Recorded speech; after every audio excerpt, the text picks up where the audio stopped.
Сәлеметсіздер ме оқушылар? Бүгінгі біздің жаңа тақырыбымыз менің ең жақын досым.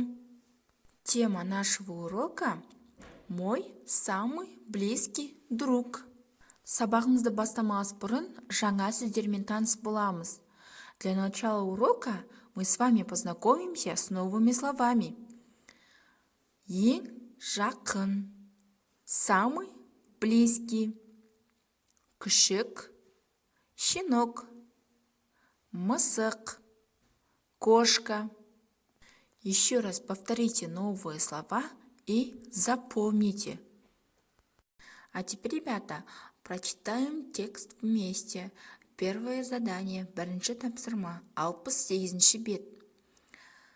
Саша, Әнел, Анна, Қанат менің достарым. Саша, Анель, Анна, Канат – мои друзья. Канат – менің ең жақын досым.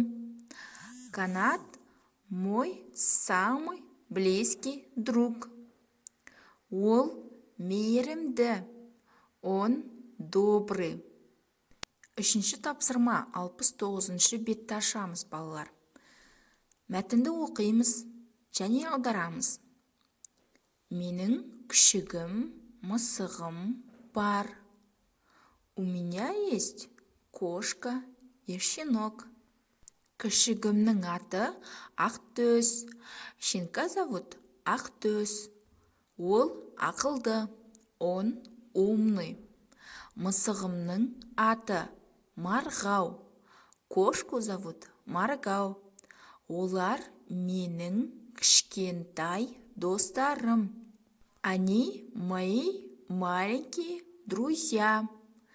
Ребята, еще раз прочитайте текст самостоятельно. Келесі төртінші тапсырма, үлгі бойынша диалог құрыңдар. Балалар, мы делаем это задание устно. Сенің досың бар ма? У тебя есть друг? Менің досым бар. Да, у меня есть друг. Оның аты кім? Как его зовут? Оның аты Қанат. Сенің кішкентай досың бар ма? Его зовут Канат. У тебя есть маленький друг? Менің күшігім бар. Да, у меня есть щенок. Ол қандай? Ол ақылды. Он умный. Ребята, прочитайте текст еще раз. Келесі тапсырма, сұраққа жауап жаз. Ответьте на эти вопросы. Письменное задание. Пишите в тетради. Бірінші сұрақ. Сенің ең жақын досың кім? Кто твой самый близкий друг? Ол қандай? Он какой? Например, она хорошая, он добрый и так далее. Осымен біздің бүгінгі сабағымыз аяқталды. Сау болыңыздар, балалар.